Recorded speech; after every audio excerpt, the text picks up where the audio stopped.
Anupama serial. Anupama और परिवार की शादी का कार्ड देने कोठारी हाउस पहुंचते हैं। वहां माहौल पहले से ही तनावपूर्ण होता है।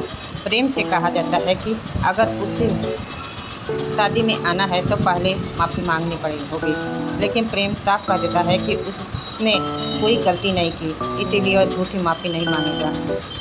बात बढ़ने पर प्रेम गुस्से में आ जाता है और कहता है कि आत्मसम्मान से बड़ा कुछ नहीं है।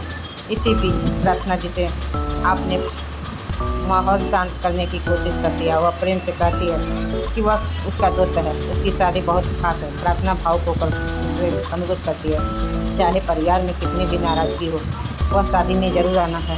प्रेम की दुविधा में पड़ जाता है। एक तरफ उसका स्वाभिमान, दूसरी तरफ प्रार्थना की दोस्ती और उसकी शादी। अनुपमा भी चाहती है कि रिश्ते टूटने के बजाय जुड़े रहे, इसीलिए वह दोनों पक्षों को समझाने की कोशिश करती है।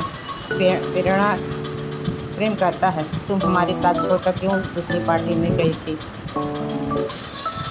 इससे नृत्य गुस्सा है। प्रेरणा कहती है, तुमने वैसा ही काम किया था, मैं क्या करूं? तुमने हम इनकार कर दिया तब हम गए थे। क्या प्रेम अपनी जिद छोड़कर शादी में आएगा? क्या कोठारी परिवार अपना नरम करेगा? क्या अनुपमा दोनों परिवार के बीच सुलह करा देगी?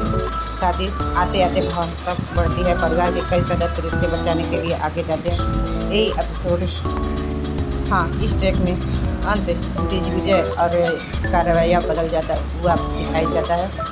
दिग्विजय पूरे परिवार से रिश्ते से बढ़ती हुई दूरी देखकर प्रोमो में खट्टी मिठाइयाँ पहुँचते हैं और प्रेम से कहते हैं कि रिश्ते अहंकार से बड़े होते हैं और जो भी कड़वी बातें हुई उन्हें भुला देना।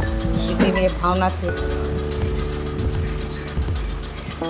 वे माफ़ी मांगते हैं और शादी में आने का निमंत्रण स्वीकार कर देते हैं।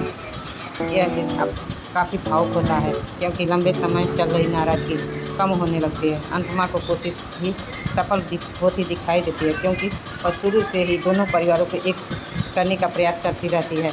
बाद में शादी की तैयारी फिर से उत्साह के साथ आगे बढ़ती है और परिवार सदस्य खुशी की माहौल से शामिल होते हैं। कोठारी हाउस वाले सब लोग शामिल होते हैं शादी में।